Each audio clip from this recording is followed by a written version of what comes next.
All right, let's see who we've got live on the First Venture Summit. I don't see any viewers, so I'm hoping this thing works. Peace, peace.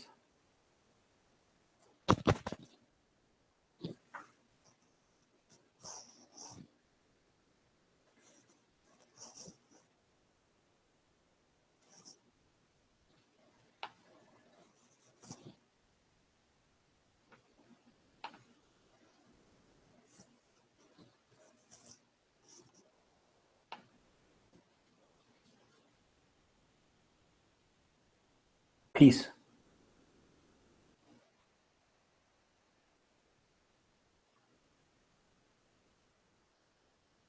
Testing.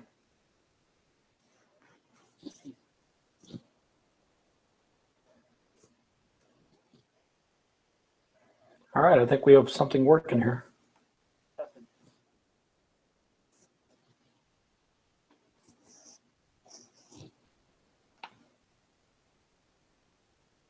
All right, I think we have something working here.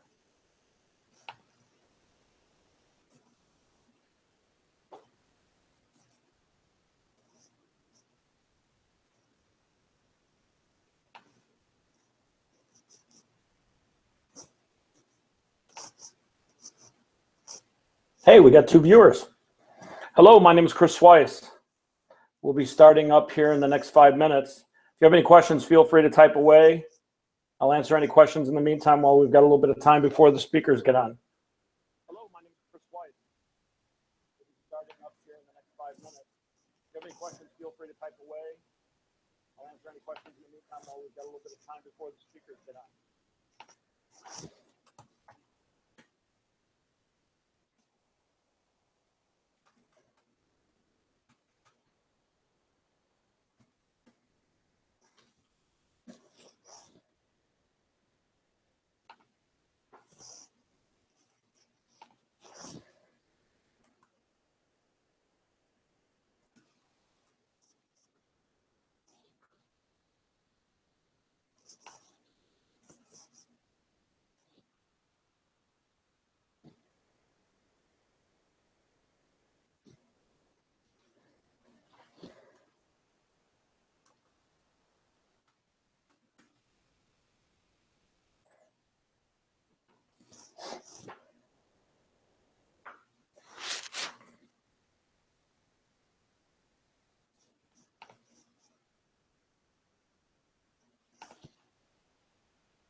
So it says we have a few viewers out there. Does anybody have a question?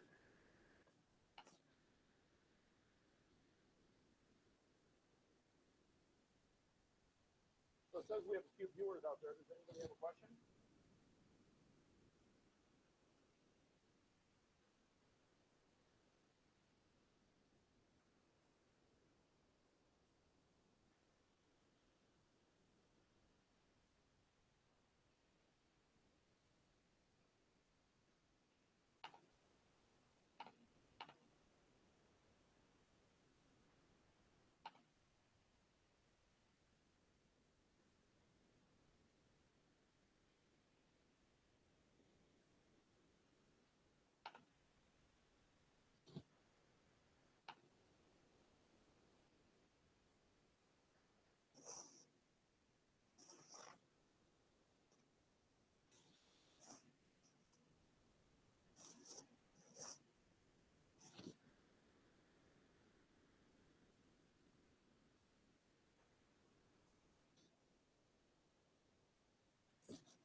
Okay.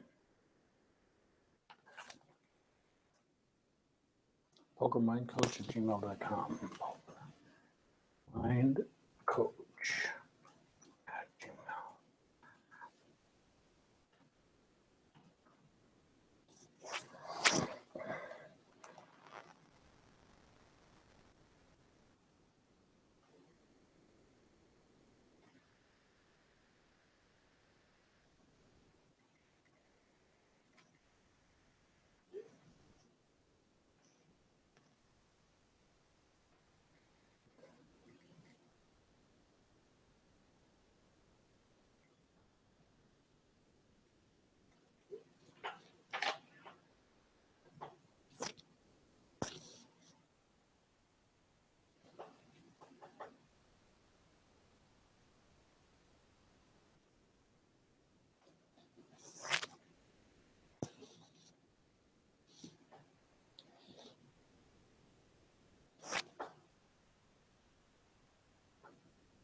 We'll get started here soon. A couple of people are trying to get in right now. Hi, Chris. How you doing? Good. Who's that? Elliot. Hey, how are you, Elliot? We'll get started here soon. A couple of people are trying to get in right now. I'm going to have to mute that one. Hey, how are you, Elliot?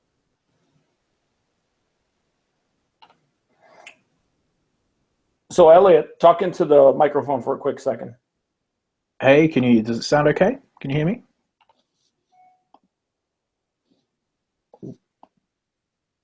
Hello? Yeah, hold on. I just want to see if you're coming in on the live stream also. Talk for like 10 seconds. Okay. Yeah, you're coming in perfect. You're coming in perfect. Okay, cool. Cool. So we've got some viewers. I'm going to give everyone else a chance, to all the other speakers, to get on here first. So let's give everyone a little moment of time. How you doing today? How are the twins? Yeah, they're keeping me up at night. I know they got hair galore. Oh man, yeah, so they're pretty little girls, but one of them's sick, unfortunately. So we had 3 a.m., 4 a.m., 5 a.m., and 6 a.m. yesterday. So How old are they now? 2 years old. How old? 2. 2. Oh, Yeah. Pretty soon they'll be out of your hair. yeah, nearly there. I mean, they'll be like, you know, fully functional human beings soon. Yeah, using the toilet on their own and all sorts.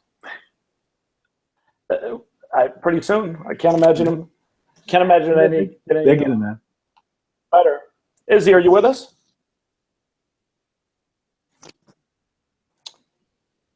I think Israel's here.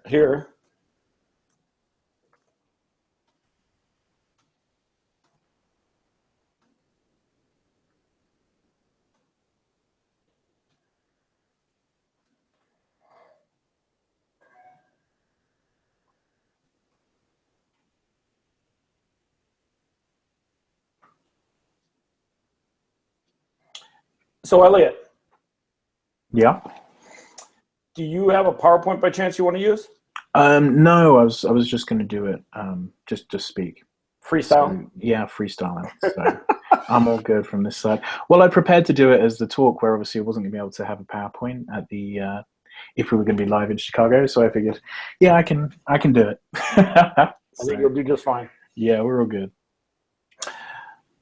So while we're waiting for everyone else to join us, I'm going to load up a PowerPoint that I put together for everyone. Did you get a copy of it that I sent you? I haven't seen one, no. All right, and this will be the first time you see it. It'll be a surprise, surprise.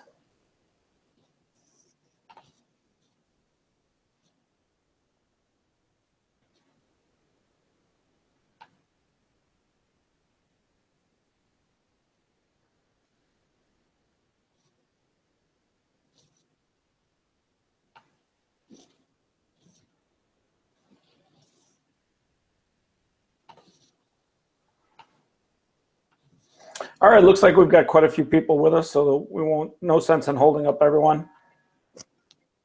Hold on, let's see. Joe, you having any issues? What's that? Are you having any issues? Yeah, there's the link that you gave me. I can't get in. Well, I sent you another link just now. I actually invited you to the actual thing just now from it.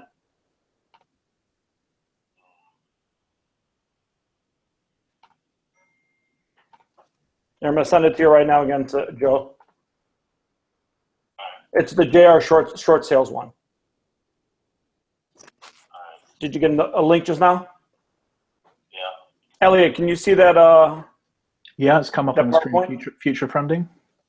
Good, good. So we got Joe Harris joining us in a second. There he is. Hey, how are you? Oh, let me get rid of this. So, ladies and gentlemen, we've got Joe Harris here. How do I join? I'm on. All right, so let me, let's see.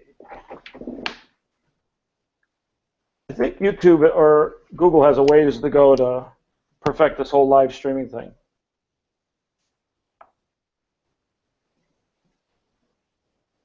Hey, how are you? I'm sorry, I didn't catch your name.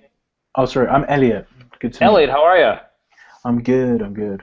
Happy. Today's Thursday. Today's Wednesday, right? Wow, long. Happy Hump Day. The week's flying by. Well, I thought it was Thursday, so somehow somebody put the brakes on my week. So Is today Wednesday? Today's not Wednesday, is it? today's Hump Day. Yes. No, today's Tuesday. No. Maybe in Vegas it's Tuesday, but here in Chicago it's all day Wednesday. Holy bananas! I lost a day this week. I must have misplaced Tuesday. It's all right. We got Israel Adonijay getting in, and Justin Wu and Darren Marbles are coming in too. Let's see. Okay, cool. Got it. Elliot, where you calling from? I'm based in Salt Lake at the moment. Oh, okay. So, yeah. I've heard a lot of fabulous things about that, but I've never been there. It's an interesting place. Let me tell you what. When somebody said interesting, I went London, Vegas, Salt Lake. Yeah. What'd you do? What was that, Joe? no, I was looking at it. Can you see this? Yeah, I think it's awesome. It's coming out fine. Does it look backwards? No. No, I think it's actually perfect. Okay. Why did Yeah, did you have to write it backwards? Well, no, but when I see it, it looks backwards to me. Oh, I was My going to little- say, I thought you had to write it backwards just to put it that way. No. Yeah, no, it looks perfect. Where's Lena? She is manning down the house to make sure our three boys don't come here and rampage everything. It's okay. You hear that? That's perfect time. Those are the minions. The minions are in Yes. the background. The minions. Minion 1, 2, and 3 are in the background, yes. So Elliot just had 2 minions too. Yeah, I've got a couple of twins. Oh, wow. Yeah. That's a congratulations within itself. It's a ton of fun. I was just telling Chris there, it's not a lot of sleep. So No. How old are the twins? they're 2 now. So they're getting a lot better. It's just if one of them's sick, and you know what it's like. How old are yours? I have a 6, a 5, and an 18-month. So. Oh wow! So you the whole spread. Yeah, I know exactly what you're going through, and I've gone through all the steps. But I will tell you, the first 2 is like you don't really know what hit you because it changes so many different things in your life. Yeah. But then if you guys decide to have another one, it's like you easy almost kind of. nothing changes. Yeah, here's how a friend of mine put it, so you understand it clearly. They said when you had the first one, you vaccinate everything you're concerned, you sterilize everything, they get a brand new diaper, they get brand new clothes. If they even burp, they do everything. The second one, it's a little bit less. By the time the third one's there, they drop the floor instead of going to give it to the dog. Well, give it to the kid. He can eat the food off the floor. They just don't. You realize that they're not going to die. You realize how tough they are. They're tougher than you thought. Oh my God, yeah. And then they bounce up and down and back and forth and all around. So definitely, they're more durable than we could ever imagine, and our society, for whatever reason, has made them seem like they're going to break if we touch them the wrong way. So there's a lot of money selling safety devices for kids. I would bet there's more than a lot of money. Yeah. Bubble wrap. Yeah. Yes, I would say so. So, hey, Chris, when are we planning on starting? What's the agenda here? We are going to start right now. I think there's a couple of people viewing, which is great. But I think we're just going to get started right now. Anybody that's got technical issues, I'm going to try and help them while everyone's talking. But there's a couple of people that are sending me questions already, so I want to get started without holding up progress. All right. So give me 1 second, and we will begin the knowledge bombing. We will begin knowledge bombing everyone. All right, and if you don't mind, I am actually going to record it with ScreenFlow. If you're familiar with that. I'm not, but this is actually recording live on YouTube anyhow. So. Oh, but you know what? Now I have my own version, so what questions I have, I could just go back and refresh. So.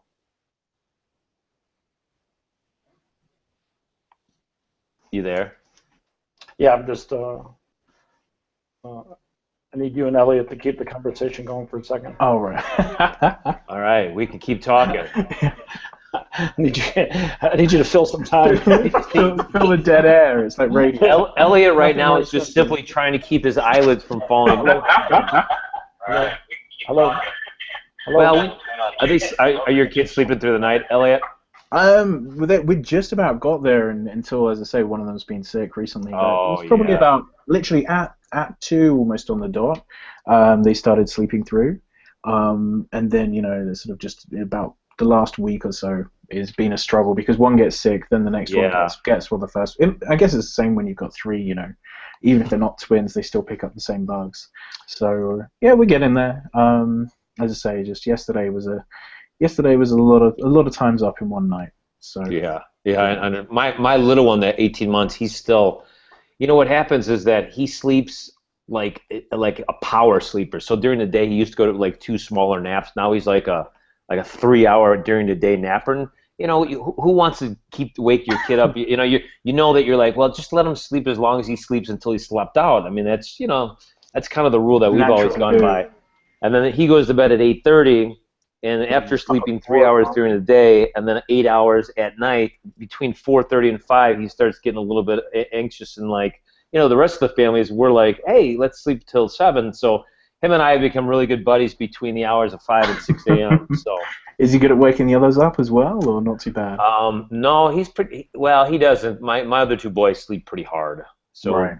You know, they're not light sleepers, and they're definitely not morning people. So they sleep right through it, and yeah, it's a lot. It's fun. I mean, but you know, sleep's also fun too. Yeah, I mean, you know, you just have to accept it. It's a bit of a trade-off, isn't it? You know, we get the fun stuff, but we get some broken sleep for a few years. So yeah, you know what? Like I said, you just really have to take every like glimpse of it and just relish it, because you're like, every time you blink your eye, they're like walking, and they're eating, and they're different. Yeah, it's almost like if the train moves a little bit slower, you might catch something, but it's going so fast you don't even realize it. Yeah, you're still on the train. So I mean, and even with them only being 2, we've seen that so much. You know, yeah. It's just unbelievable. Ton of fun. Yeah. And so you have a boy and a girl? No, 2 girls. Oh, 2 girls. Girls, gosh. Yeah. Hence the leaving Vegas. Yes. So you have, like I always tell people, I go I have 3 boys to worry about. You have all boys to worry about. Yeah, exactly. Yeah. I've got a little bit of time before that starts, I hope. Yeah, my wife and I, when we first had the kids, I said, look, if we have boys, that means that you were more of a like rebellious woman. If we have girls, that means I was more of a rebellious guy. So that means you, Elliot, were more the rebellious one, and that's what it was. It's my learning opportunity. Yeah, well, you know, it's good. The kids are awesome. All right, boys, so I figured out all my technical difficulties. I think we're getting ready to get started. Izzy's on. That didn't last long. That was only a few minutes. I'm sure we have a lot longer for that to actually happen. Well, we got plenty of time today to talk. I think it's interesting that you both are fathers, because I think at the end of the day, giving birth to a business and giving birth to a child requires some of the same patience, understanding, strength, desire, passion. They're both very similar to each other. Well, I will say sometimes the business doesn't talk back, and on top of it, most businesses don't have as many diapers to change. Okay, then you clearly don't know what Elliot Roe does for a living. Well, besides changing diapers, that's, you know. They certainly talk back. Yeah. So we're going to talk today about the future of funding, and I want to thank everyone for joining us that's live on YouTube. If you have questions, feel free to post them on the YouTube chat box. We'll answer them as we go through. So we've got with us today from Chicago, Joe Harris, who is going on the journey of starting his first Title IV offering with Renegade Rehabber, who'll talk shortly, and Elliot Roe from Salt Lake City, probably one of the most successful, if not the most successful people over the last 12 to 24 months in his field. He has done amazing things that he will share later with helping people become in a winning mindset. And not only is he going to talk about what he does and how he does it, but he's not one of those people that talks about it. He's actually executed, and that's the key in life. The key is to execute. If you can talk a good game, that's great. But if you actually have results, that's what life is all about. So, 2015 brought about a massive change for businesses in the United States. And that massive change was the Jobs Act, which many people hopefully are now slightly getting aware of. And the Jobs Act basically talks about jump-starting our businesses and startups. And that Jobs Act took 12 years to pass in the United States. And for a long time, equity crowdfunding was going on in the UK. Elliot, you spent some time in the UK, right? Yeah. So equity crowdfunding has been going on there for quite a while, correct? Yeah, I'll be honest, I wasn't aware that it was something you couldn't do here. Until last summer, it's because so in England, as far as I'm aware, you can pretty much anyone can buy into your business.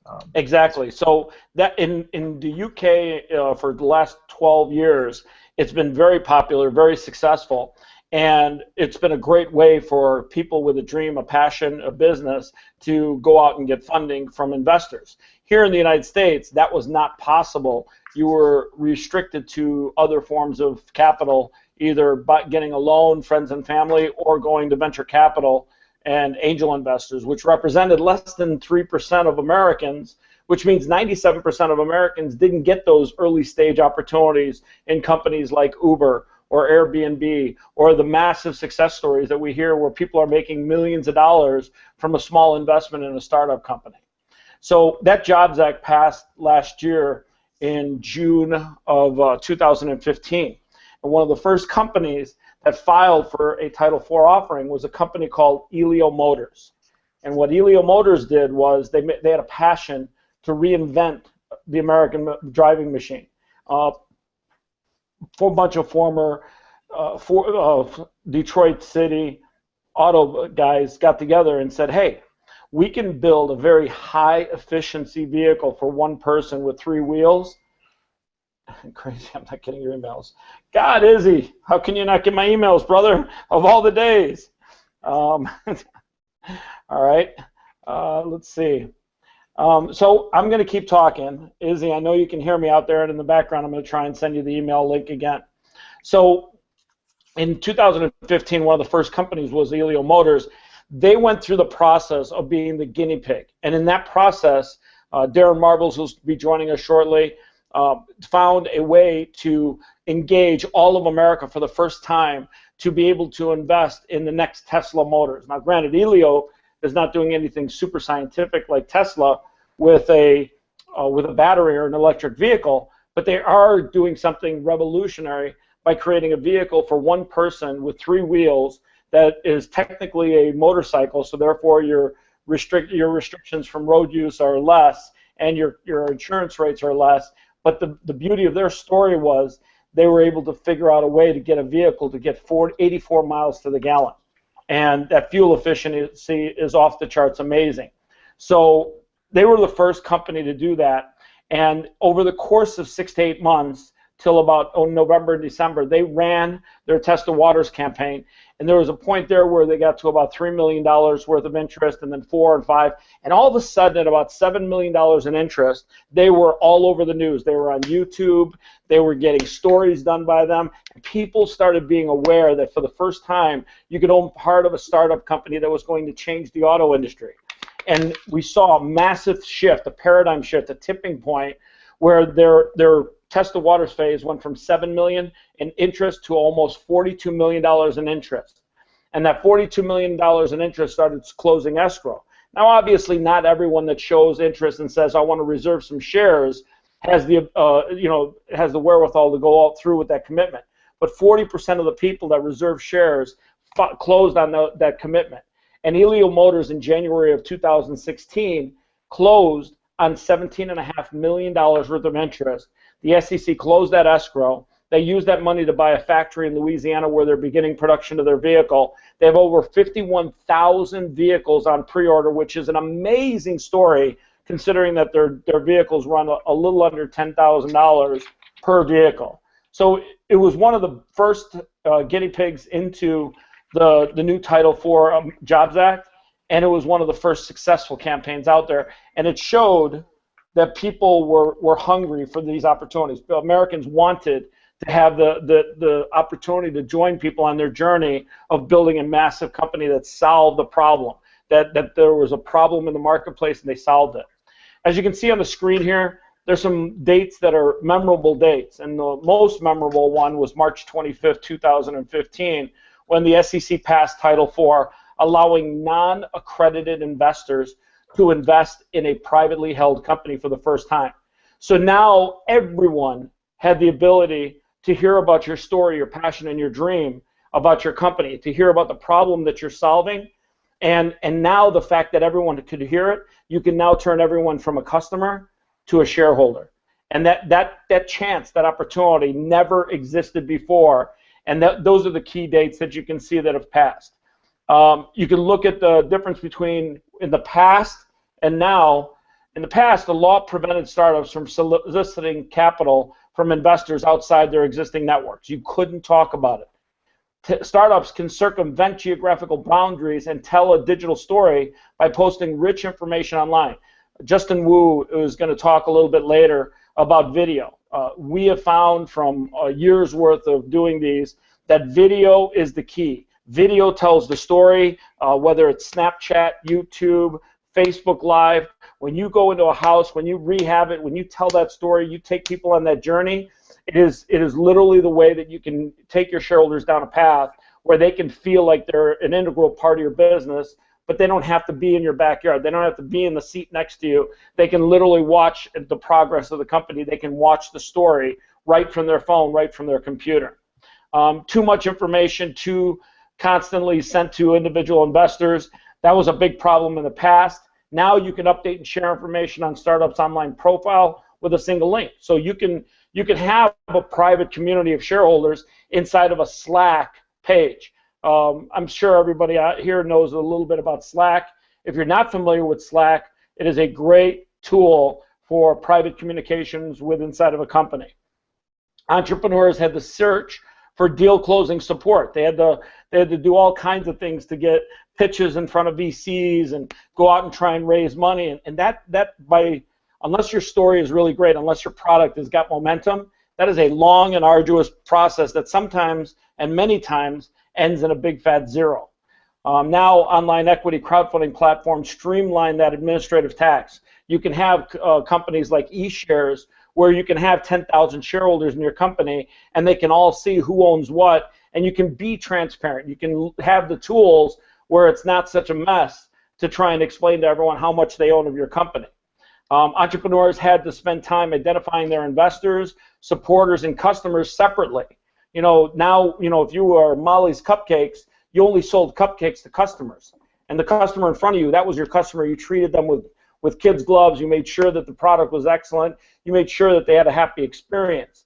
Your staff, your supporters, the people making the cupcakes, you treated them a little differently because you wanted to retain them and hold on to them. And your investors, those were the people that are helping your dream come true. You treated them differently because you gave them information. Now, today, customers are able to invest and become super supporters, or what I call social army, part of your social army or social evangelist or social angel. And they not only become customers, but they become shareholders. And when things are tough, they become a resource to help you grow that business. And when things are great, they're the first person to share a viral video about this new cupcake or this new house that you flipped, or this new educational nanotech education that you've got, or this new video, this new audio file that you've created, or this new app that you've created. Now your shareholders become this social army that is allowed to make your voice viral. So it really, what happened in the past for startups to raise capital and what's happening now, it's night and day different. And the future is all about transparency.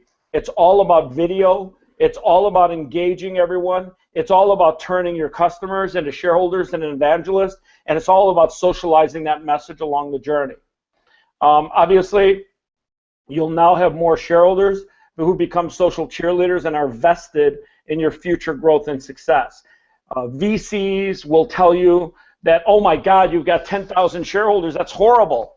And I will tell you, and I have told VCs this, it is not terrible. It's actually phenomenal. Instead of having one VC who writes you a check for $10 million and then once a month wants a report from you, you now have 10,000 shareholders who all total invested $10 million in your business, but now they're social cheerleaders. They want to see every day what's going on. They want to follow you on social media. They want to share that information. They want to add ideas to your Slack page. They want to give you creative thoughts. They are literally an extension of your team. They become a big part of your future growth and success. What happens after the deal is done, when you've raised the money?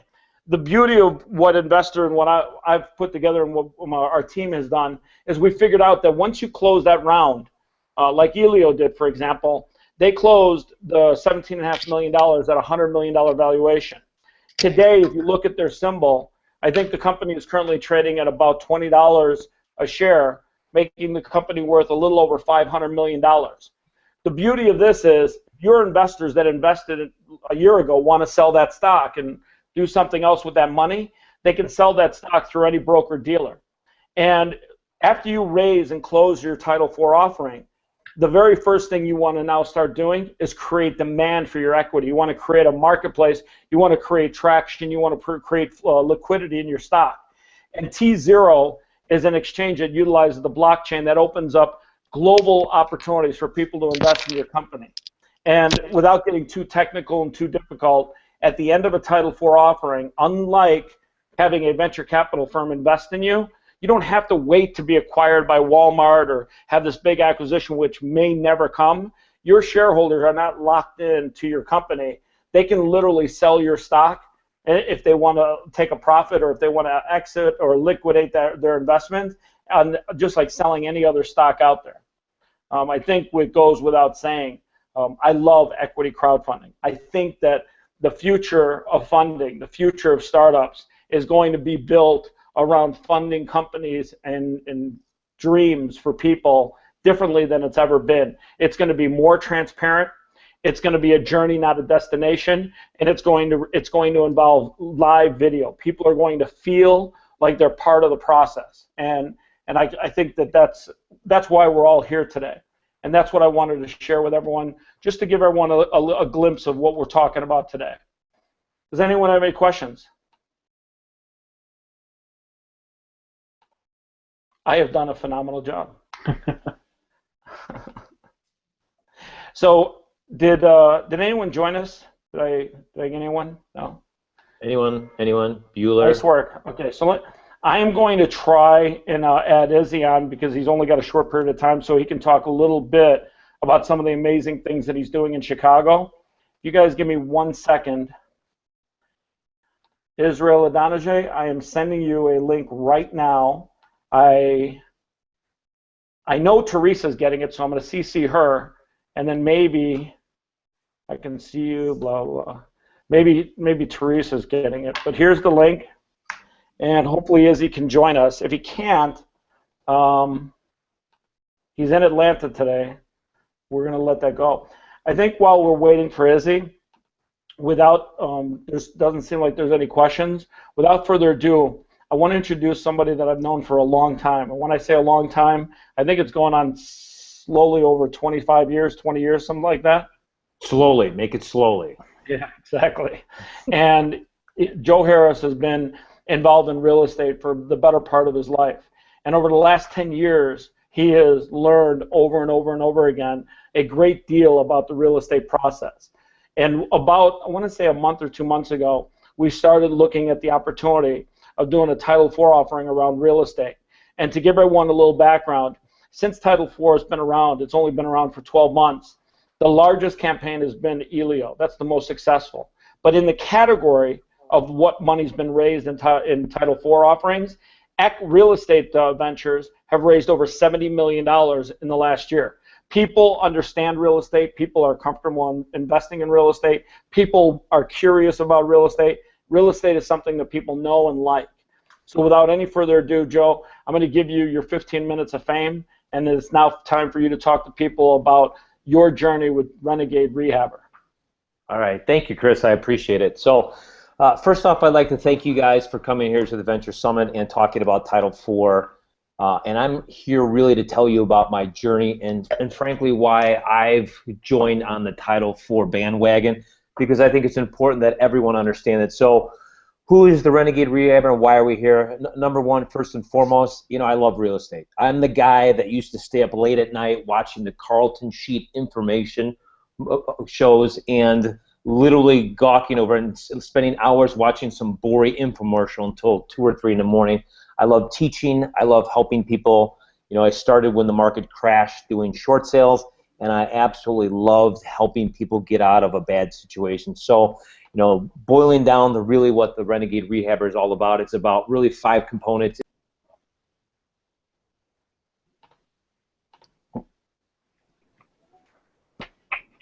I lost Joe, Chris. I don't know. Joe, you there? Can you hear me? I can hear you, Joe. Can you hear me? Yeah, I can hear you. Elliot, can you hear me? I can hear you now. It cut out for a second. I don't have video of you any longer. Yeah, I that's kind of weird. Joe, did you change something on your end? Nope, actually, it just because it muted me too for some reason, and I don't know why it did that. Let's see if Justin, I can... it was when Justin came on. You know what, Joe? I'm going to eject you from the call real quick and come back in. Maybe that reboot will work. Okay. All right. All right. So we ejected Joe. Good job, Justin. You come in and just Joe's presentation, and you boot him out of the entire broadcast. It's either me or him. Justin, where's your video, by the way?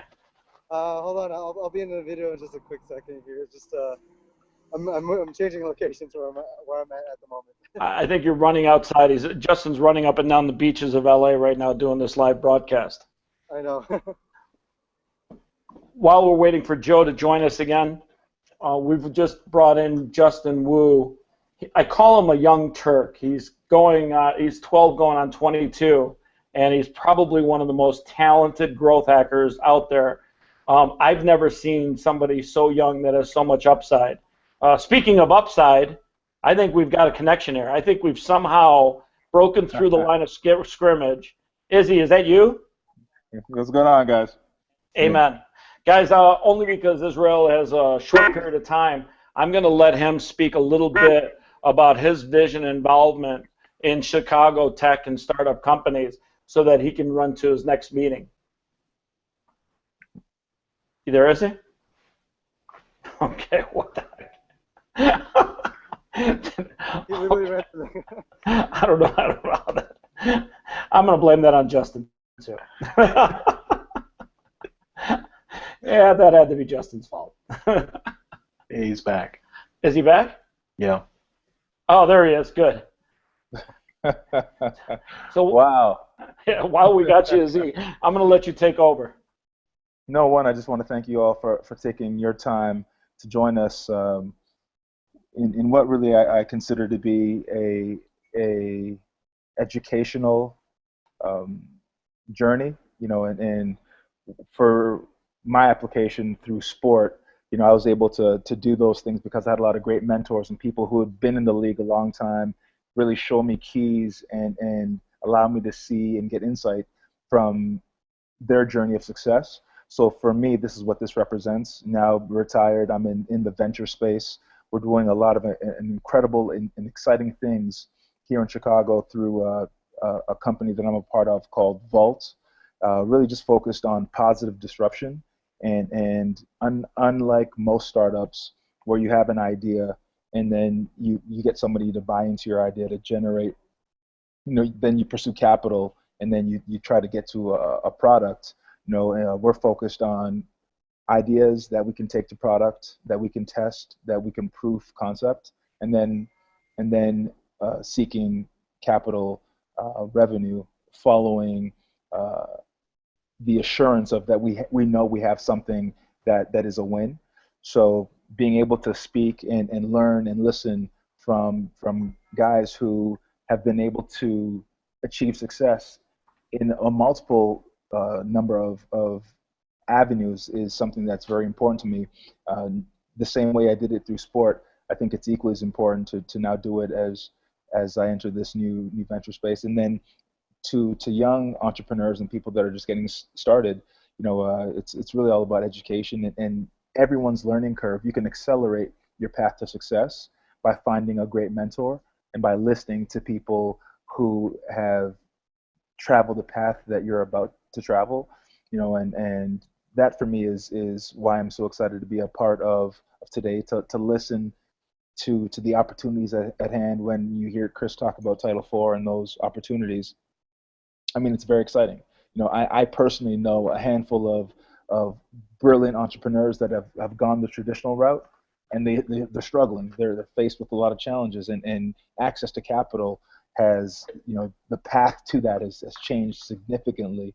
And when you hear about other opportunities that can allow, sharp people that have great concepts, great ideas that are disruptive in a positive way, it's always great to hear of new opportunities that will allow them to bring those ideas to life. So to Chris, to all of you for being a part of that brain trust and sharing of your journey. Just yeah, I'm grateful and thank you.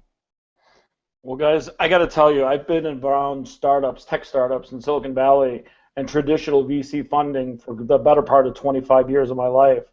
And I can tell you that Izzy hit upon something that's true, and that is traditional VCs, they sit in these catbird seats and they set terms for startup entrepreneurs that are very much onerous in their favor. And the money is very dry. It's very hard to get. It's a VC capital and seed stage money is getting harder and harder, and almost to the point where it's almost impossible to get, unless you have this great story and this growth chart that's doing this. Which, by the way, if you've got this growth chart doing this, it's kind of weird. You don't even need their money. You're just taking it because you want their connections. You want their social engagement. Whereas I think the future is right in front of us. I think it's dramatically changing, and I think the way the world operates is through transparency. I think video is connecting people better and more than ever before. And I think the third most important thing that we're starting to see is we're seeing that individuals have the ability to invest as little as $500 and change their life, change their outcome. Let them be, $100 invested in Uber's seed round, which nobody had the opportunity to do. $100 invested in Uber's seed round today is worth $2.1 million. $500 would be worth $10 million. A guy named Jason Calacanis, who was a blogger. He was just a blogger, great blogger, did a great job. I love Jason. Invested $25,000 in Uber in their seed round. It changed his entire life. He now has $400 million.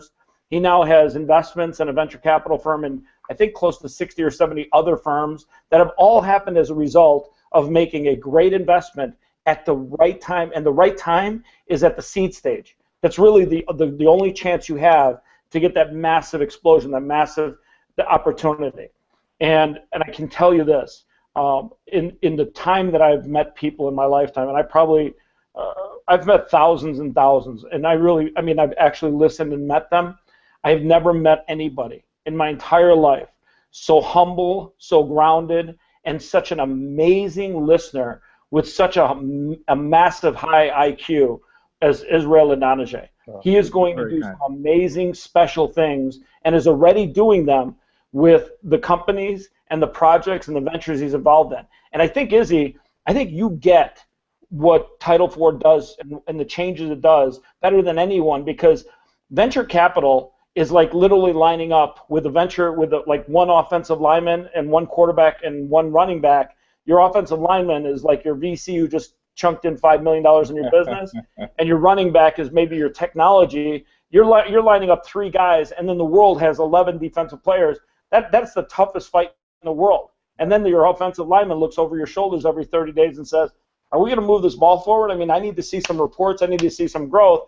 You're sitting there at quarterback going, I got 3 guys against 11. This ain't good. This ain't a good idea. Michael Vick couldn't run out of this. Well, Michael in his heyday, maybe he could.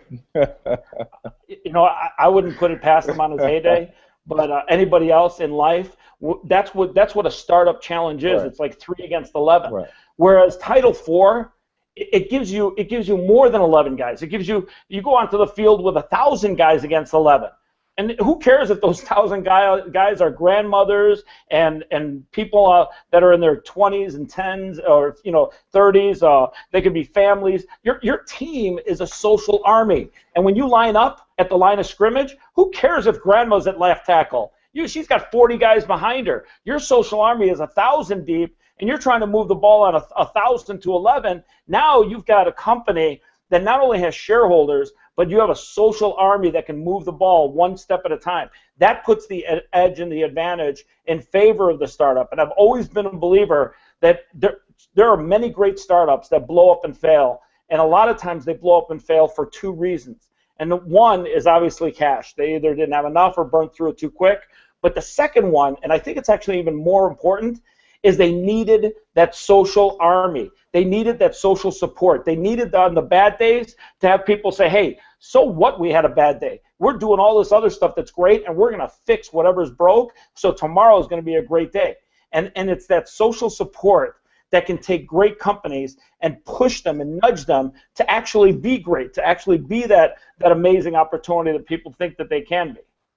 And just to add to that, I know Chris is touching on the word army, and I think, you know, in-house in our ecosystem, we have two platforms in particular that we're looking at doing a Title IV with, and the real power and strength in that is this team. You have a team of people that immediately, you know, believe in your brand, believe in your platform, believe in your story, connect with your message, because they are invested in that. They wouldn't invest if they didn't feel that way. So you know, we've looked at it seriously as strategically something that could help. In particular, two things that we're building here in Chicago that would instantly give us a team that would enable us to win on a significant level. So, you know. Well, which two are you referring to? I mean, let's talk about them for a quick second. I mean, just I'm curious which two you're referring, because you're involved in so many amazing things. I think I know which two, but I don't want to make assumptions. Well, we have a play that we're looking to make in the co-working space. You know, so, you know, something like a co-working space play where you have an army of people that have supported the platform that allows you to really have a membership the membership base immediately at day one, based on these people that have invested. If, you know, all of us work, so if you're working out there and you've joined this platform, so it's almost a real estate play. It's like WeWork meets real estate. Exactly. Now you have a platform where you own part of the platform, where you own part of the property. Exactly. So, and what's the second one? The second one is actually, it's in the apparel space. Wow, I was so off base, and I'll tell you what. I thought for sure you were going to throw Molly's Cupcakes out there, because I think that's the winner. I think everyone gets cupcakes. Everyone gets happiness, and that's really what you're selling, is little small handful morsels of sugar-inflated happiness. Yeah. And I actually think that people love the idea of franchising, but I think owning part of a corporate store is better than franchising, because franchising is a challenge. Not everyone's made out to hire and fire and do all the franchising work, but everyone could fall in love with a cupcake, and everyone gets that. Yeah, they're fantastic, and just what Chris is mentioning. So we're involved in a venture group that's looking to take this incredible Molly's Cupcake franchise nationally, or grow this brand. If you haven't had Molly's Cupcakes, make sure you have some. We're in New York, Iowa, and of course Chicago. But yeah, did you say Vegas?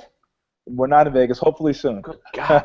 How can they not have a cupcake store in Vegas? Hopefully soon. 36 million new sweet tooths coming in and out of this town.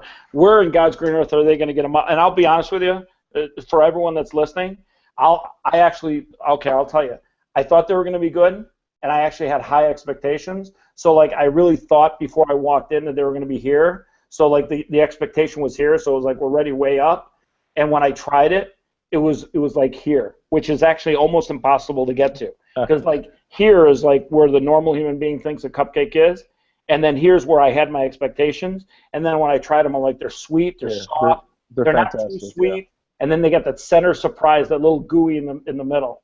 And I feel bad for Joe, because he was in the middle of everything and he's having technical issues, but I can tell you his 3 kids went to town on a box of those cupcakes too. Beautiful. So, without any further ado, I want to thank Izzy for joining us. I know you're. Where are you at today in Atlanta? Well, I just got back from Atlanta, so I'm back now in Chicago. We're working hard on some of the stuff we're doing here, and this is just, as I was mentioning, you know, I'm a rookie in the venture space, but I've been fortunate to be really involved in some massive platforms and building some really cool stuff. So we're excited about unveiling here in Chicago and nationally what's inside the vault and what we're building. So we look forward to having many more of these, and following up also with something live when I can host all of you in our great city of Chicago here. So I'm looking forward to that. Sounds good.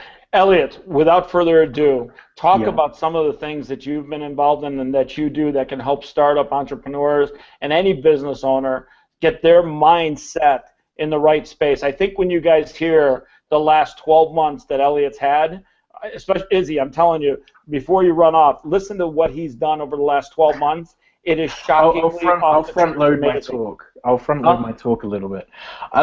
Okay, so I'm a mindset coach and a hypnotherapist, and the main part of my business has been helping people optimize for success. And I've been doing that in a number of different areas. I've been working with Olympic athletes, I've been working with UFC fighters, and I've been working with professional poker players, stockbrokers, and entrepreneurs. And over the last 12 months, things in poker certainly went exceptionally well. I had my clients in that time in poker have made have cashed over $30 million. Certainly the #1 player in the world started working with me in November, and since then he's made $16 million, having previously that year made around $1 million. So he saw an extreme change from working on his mindset. Obviously, there are other factors as well. And then, obviously, the UFC's gone well. So I'm working with people to really try and understand what it is that is holding them back from reaching their potential. And so they can understand that things can be different. And those sort of barriers and blockages that were potentially holding them back in the past don't need to be there. And what I find is that the same situations that come up for professional poker players also come up with the guys who are fighting in the UFC, with professional kickboxers, with stockbrokers, with entrepreneurs. Typically what I'm working on is a fear of failure or a fear of success holding people back from their absolute optimal performance. So, I mean, I've had poker players in the past say that when they get to the last 20, their play deteriorates because they don't want to be on television. They don't want to reach the final table. They would like to win, but they just can't face the anxiety of the moment, and they feel the self-sabotage starting to come in. I've had professional fighters say that they just don't feel loose when they're in the cage, because although in the gym they can do all of these things absolutely naturally, the anxiety that builds and the fear of embarrassment and failure of going in the cage actually adjusts how their body responds in the cage. The way I would like to describe the work I do in terms of hypnotherapy is probably easiest sort of using my own story in it. A number of years ago, I wasn't a hypnotherapist, but I had a horrific fear of flying. I turned down holidays to America, all sorts of trips, just purely because I wouldn't get on a plane. Now, someone recommended a hypnotherapist to me, who I went to, and she took me through this guided meditation process, which is effectively what hypnotherapy is, and asked me to start imagining the fear I felt on the plane, and then took me back to the root cause of that fear. And these memories just pop up into your mind. And within literally 2 or 3 minutes, I was talking about being 3 years old in my granddad's house, being told that a private plane his company had crashed and killed his business partners. And what had happened is, from that point, I'd decided in my mind that planes were incredibly dangerous things, and that's why I had this fear for my whole life over that. As soon as we worked through that, I then no longer felt a fear of flying. And I went home and spoke to my parents, and my mum remembered, I hadn't remembered that day previously, and she said, yeah, that's what happened, and basically filled in the blanks that I wasn't aware were accurate at the time. And my fear of flying pretty much completely disappeared. Now, because I found that so powerful, I decided I wanted to learn this, and I ended up going on a course, learning to be a hypnotherapist, giving up a career, ironically, in renewable energy, and moving into this as a profession.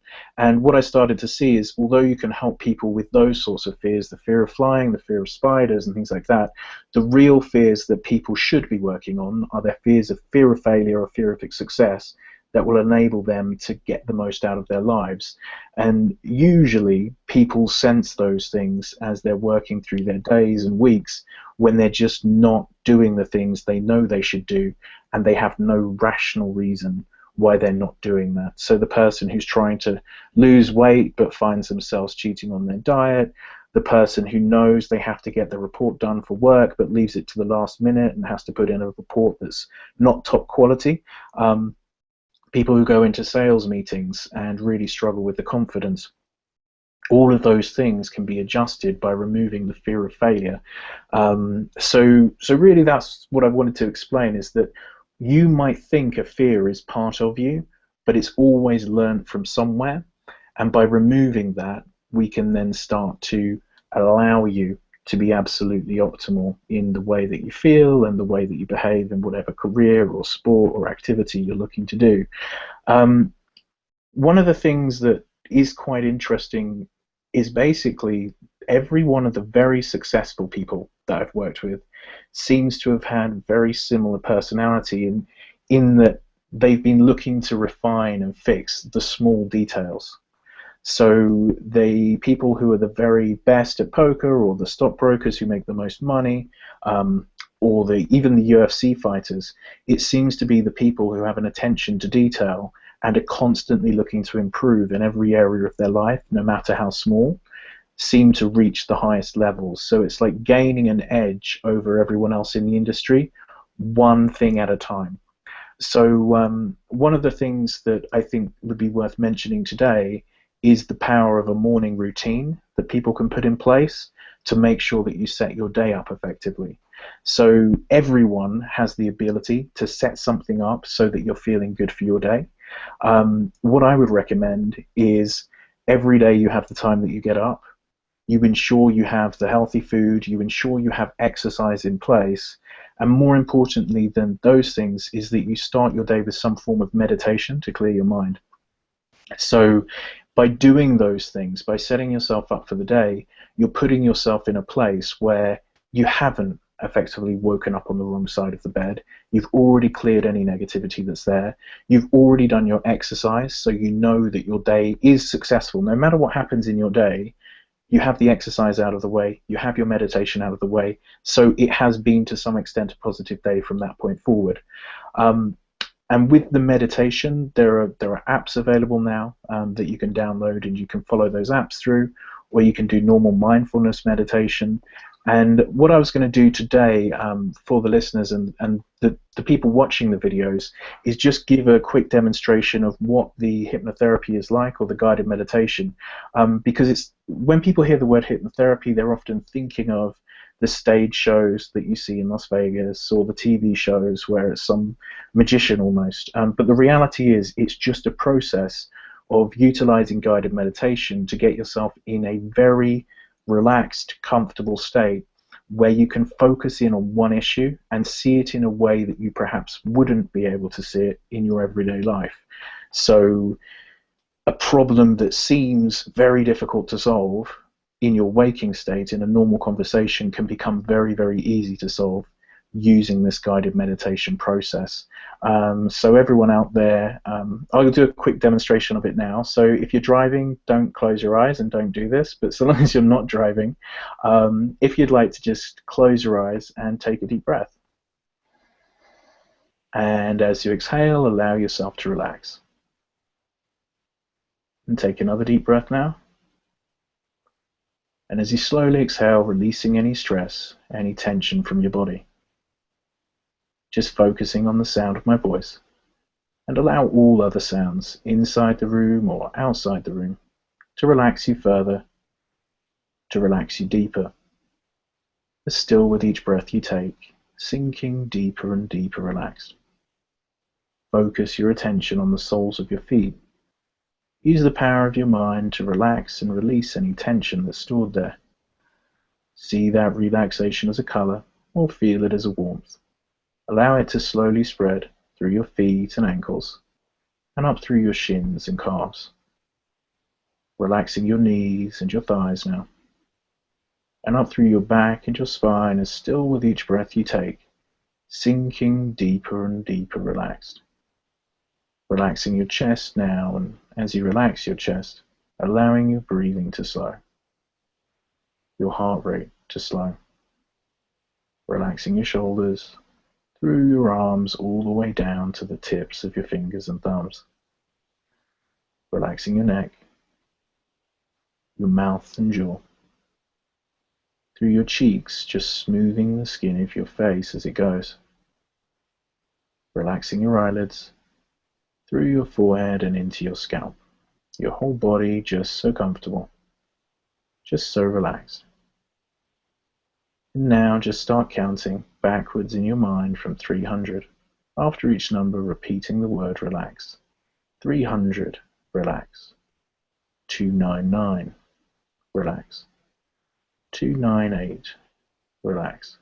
Just keep counting those numbers down and start to notice that with each number that passes, you can relax further, relax deeper, just letting go of the stresses of the day. And then taking control and slowing this count. And as you slow that count, your breathing can slow. Your body can slow. Ticking over like a perfectly maintained machine. So calm, relaxed and tranquil. You can stop that count completely and enjoy this time that's just for you. And I'd like your mind to drift now, and I'd like you to just picture a door. Picturing a door in your mind's eye. And then just heading through that door and finding yourself on a beautiful beach, the most beautiful beach you can imagine. The sun is shining, the sand's beneath your feet. Just relaxing there completely, and allow yourself to feel as if you've been on vacation there for an entire week, letting go of any stress, any tension. Just relaxing completely, and any time you're feeling stressed, you can just picture this beach in your mind and bring back this same feeling of relaxation and calm. And then allowing your mind to drift over your career and your business. Thinking over the last few months, thinking over the key moments that stand out to you. I'd like you to think of those key moments and start to look at those from the outside. Starting to judge the way you've been performing in your business from the outside, as if you're an outsider looking in, as if you were seeing this through the eyes of a friend. And what would you tell yourself? What things come up if you start to be absolutely honest with yourself about the things you've been doing and the way that you've been carrying yourself in your work and in your career? And I'd like you to start to build a list in your mind of recommendations you would give yourself if you were looking in from the outside. Just creating that list and start to see the things that you could allow yourself to change. And start to see that all of those things are possible. That you can work through that list, and then you can achieve those goals and work through those things that have been holding you back. And as you start making that clear in your mind, I'd like you to think about what you need to do to succeed over the next year. Just understanding what you need to succeed, and just start to feel the confidence inside building as you understand that now you have a pathway to success. You can follow that pathway and allow yourself to achieve the results that you've always wanted. And just bringing that back with you now, that thought of that list of those things that you need to do, of being truly honest with yourself as I count you up now from 1 to 5. 1, 2 coming up now, 3 halfway there, 4 and 5, just open your eyes and feeling great. So that's a very short example of a meditation around trying to explore what's going on in your mind and what's really going on in your business. And if you went through that process and you started to be absolutely honest with yourself about how you've been performing from the outside, it's quite likely that you started to generate a list of things that you know you should have been doing, of things that could have been done more optimally. And the people who reach the very peak levels of success in life, whether it's in the sports that I've worked in or the businesses that I've helped, tend to be the people who are honest with themselves about the things on those lists and then do everything in their power to work through those problems and improve themselves as a person. So what I would like to say is that everyone now is starting to understand the importance of mindset and being in control of your emotions, and using a mindset coach like myself, utilizing meditation, hypnotherapy is one of the ways businesses and entrepreneurs can start to do that. There's, unfortunately, in the world of startups, there's always going to be stress. It makes sense to be aware of the stress that will potentially be there and have a route to work your way through that stress as early as possible in your career. You want to be working to stop yourself burning out rather than seeking help once you've already burnt out. So just be aware of that. There are people available to help you it typically will offer massive, massive returns on investment if you can reduce that stress early on in your career. So it's just something for everyone to bear in mind who's thinking of following Title IV or any other startup business. Okay, does that all make sense for you, Chris? I think it's awesome, man. My soliloquy. Yeah, very good. Guys, let's give Elliot a hand. Yeah. So, does anyone have any questions for Elliot?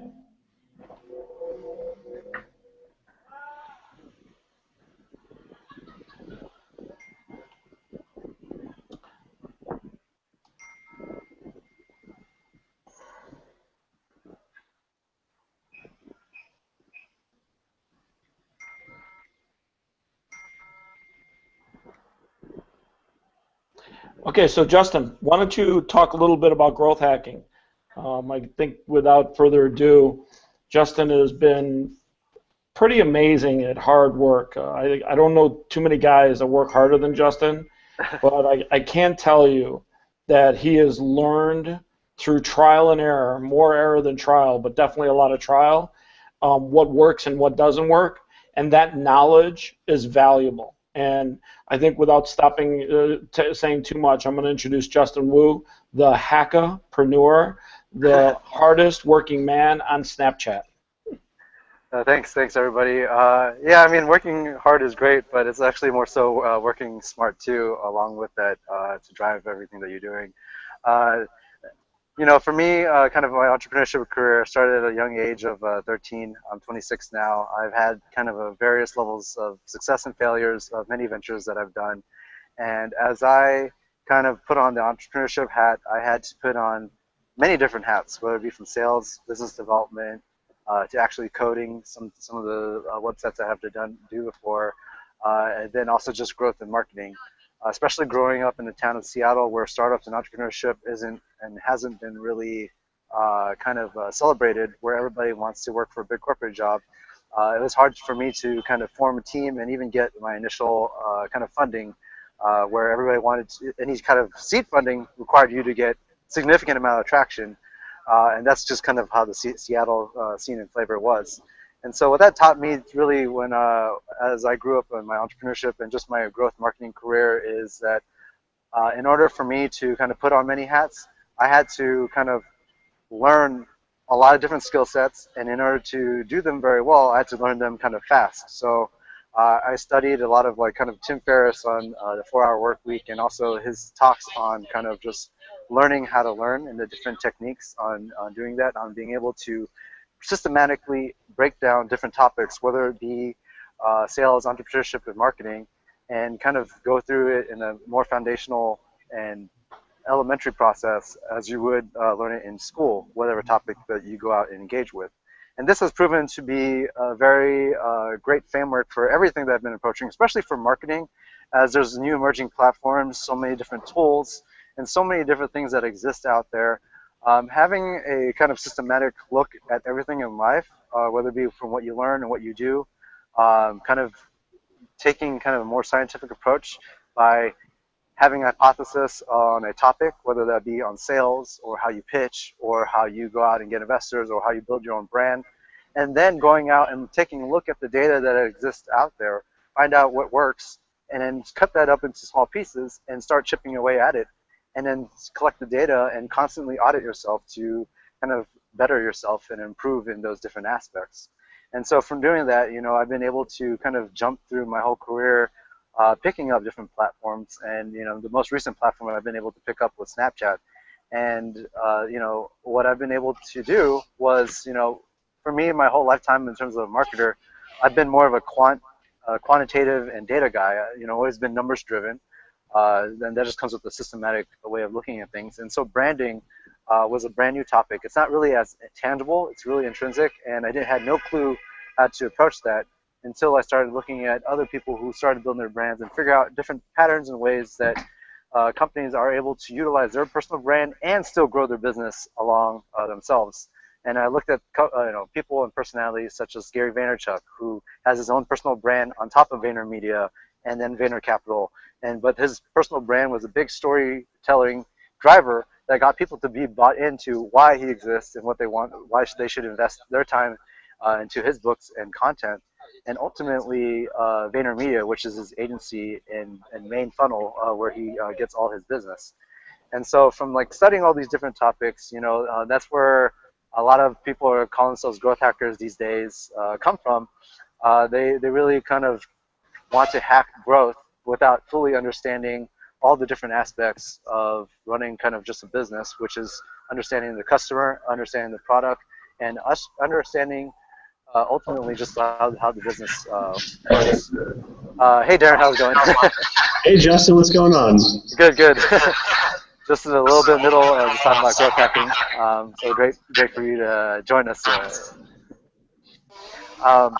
yeah, I won't ramble on a little bit more, but pretty much, you know, my tips for anybody that are looking to kind of take a more systematic look into growing their business and brand should look at the channels that are available. And in this case, like video has been a more powerful and emerging medium itself, whether that be through Instagram stories, live streaming, or Snapchat, for you to really kind of tell your brand across to people and ultimately let people understand why your brand and company exists.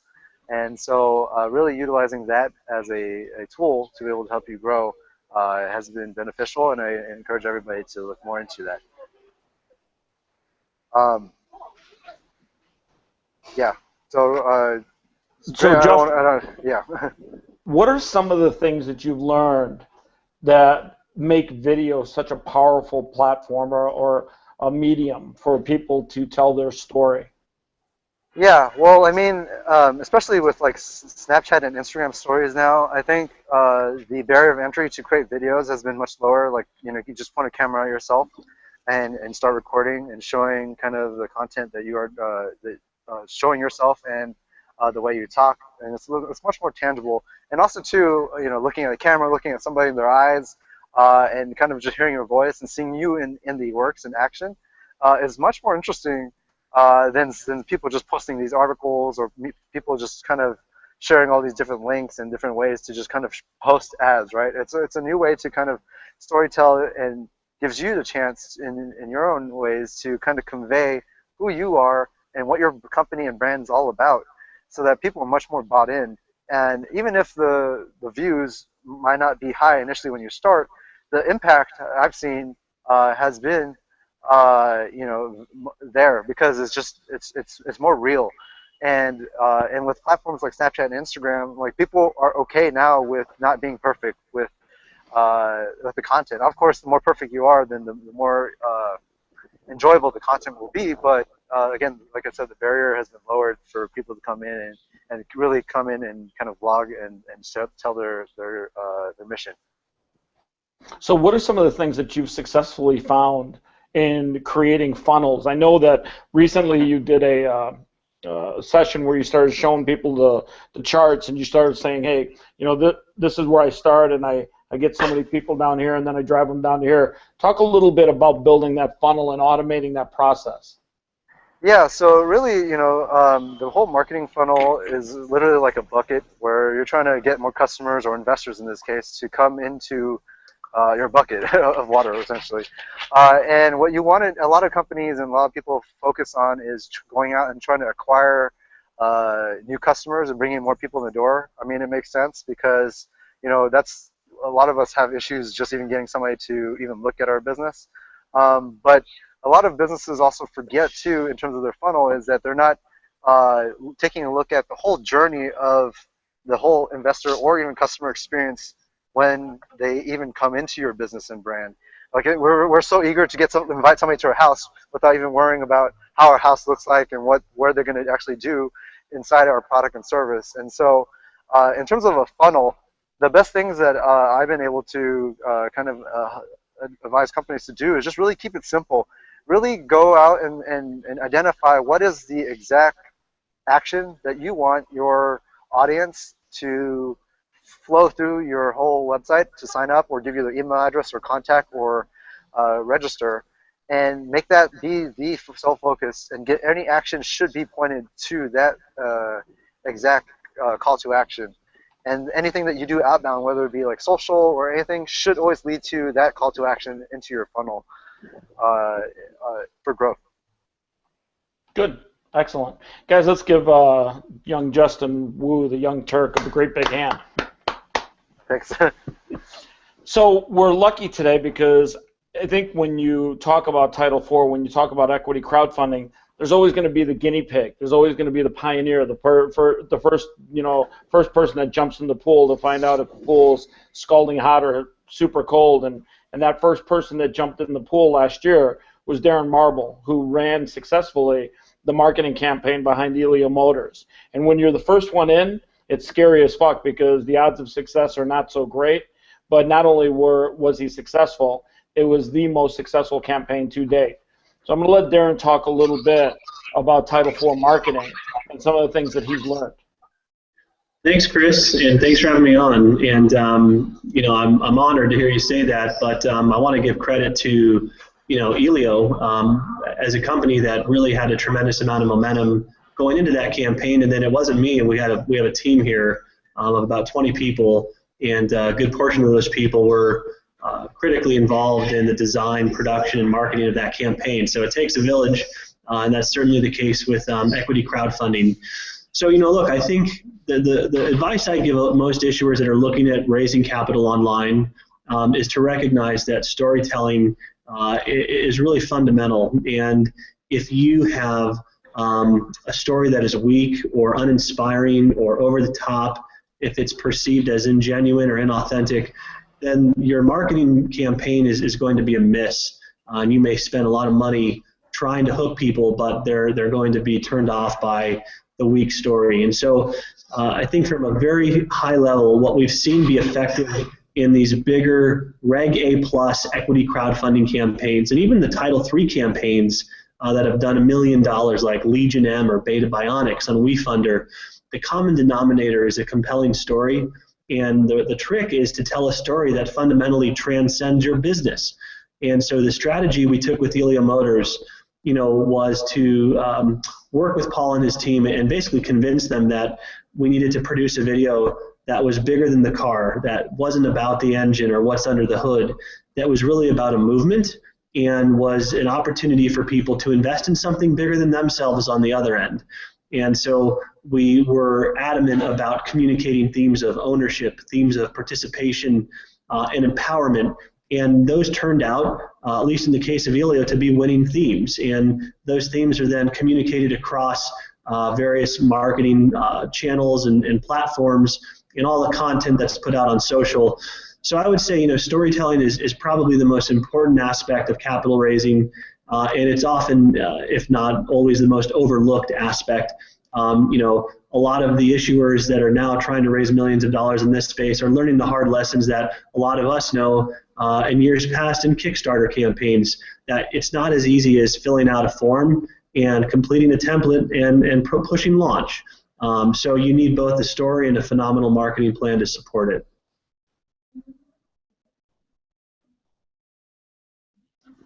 Hey, Chris, I think you're muted. Oh. What were some of the things that you did with Elio where you timed everything down to a certain window of time with some of the influencers from YouTube? Yeah, influencer marketing was a really important strategy for us. Elio historically had struggled to break into the millennial market. They came to the table with 40,000 pre-orders on their vehicle, and these were predominantly males 50 to 60 that have disposable income and can, putting down $100 or $1,000 was not a big deal, nor was the ultimate eventual purchase and paying the balance of maybe $6,000, $7,000. But they had struggled with the millennial market. So one of the things we did was we put together, I think, a pretty savvy and comprehensive influencer marketing campaign. We had our media outreach team identify about 300 YouTubers that were in the automotive technology or kind of gadget space.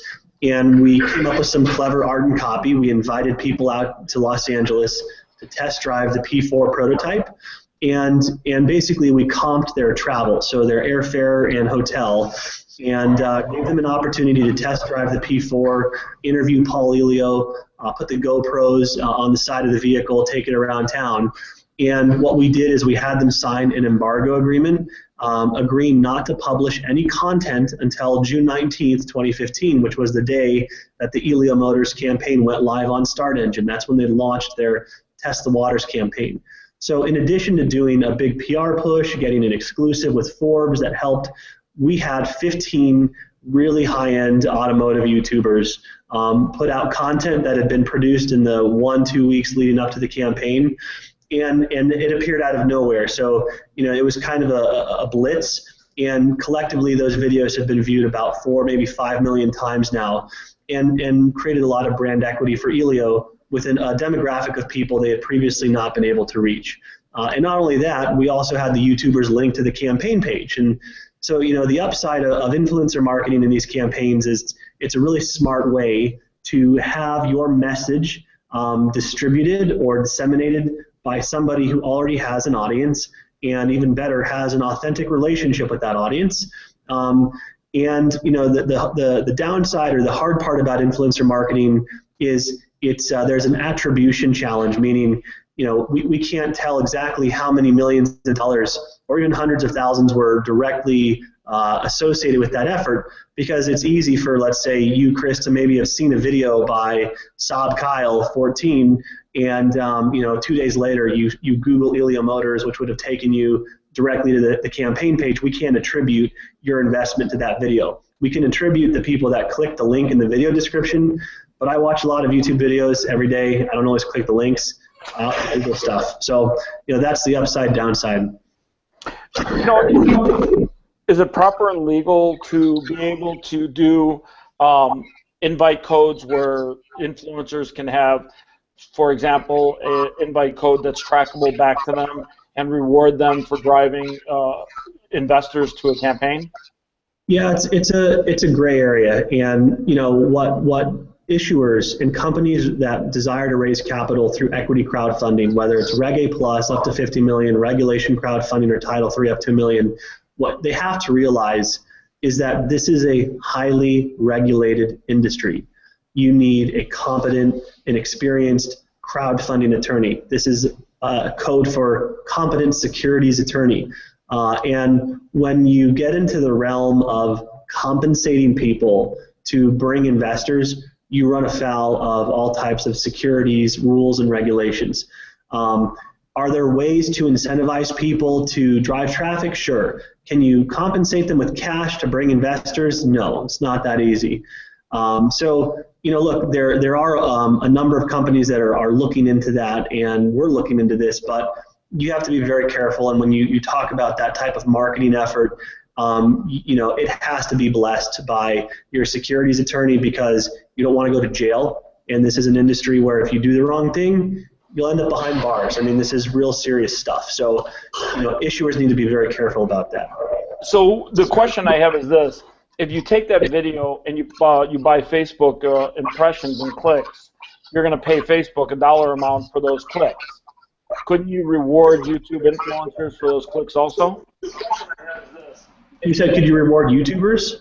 Yeah, so if you were going to go to Facebook and buy video traffic, you would actually pay Facebook for those clicks and links, or either on a CPM or CPC basis. You said, could you reward YouTubers? Yeah, couldn't you pay them on a CPC and a CPM basis also? Yeah, I mean, we've done campaigns where we compensate influencers, and the Elio example, we comp their flight and hotel, and other examples, we're actually paying the influencer a flat fee, regardless of how many clicks result or how many direct investments. And that type of information, that type of compensation generally has to be disclosed in one way or another. And we've done campaigns where we've comped influencers, $500 to $5,000, and maybe more. So, there are ways to do it, but again, you're getting into the realm of securities law, and this is where we would defer to a securities attorney. Good, good. Does anyone have any questions for Darren?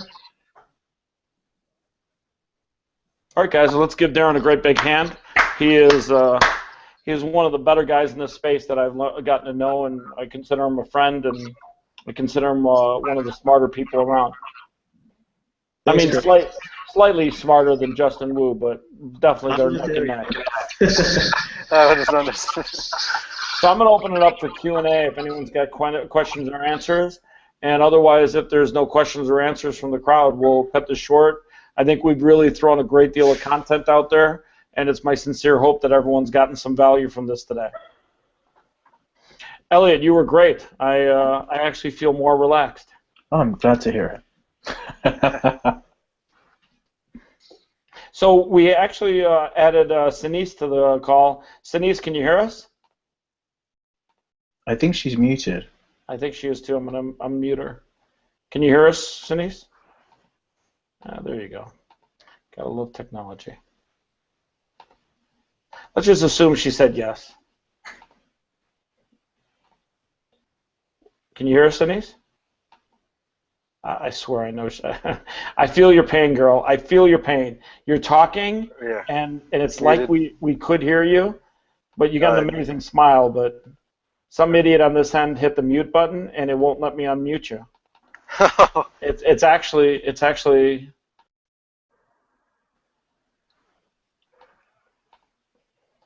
life is not fair. It is. It is. Here, present to everyone. Look. How about that? Does it work now? There's no sound for me. Yeah, I know. But maybe if we just like pretended we could hear her. Good God. I want to unmute you. I really do. I want your voice to be heard. I want people to hear your input. For the love of God, I just can't. It is just not. It's one of those things that's just not going to happen.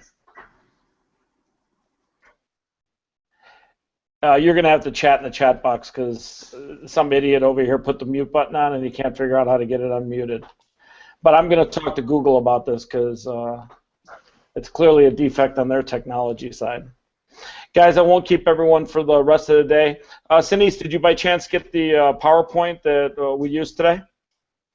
Thumbs up, thumbs down? There we go. Let them live. Let them live. Well, then, everyone, I truly appreciate your time.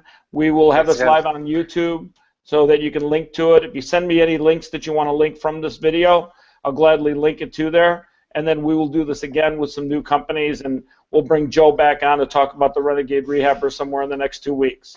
Awesome. Thanks for having me. Thanks. Peace, Cheers, guys. Have a good evening. Peace, everyone.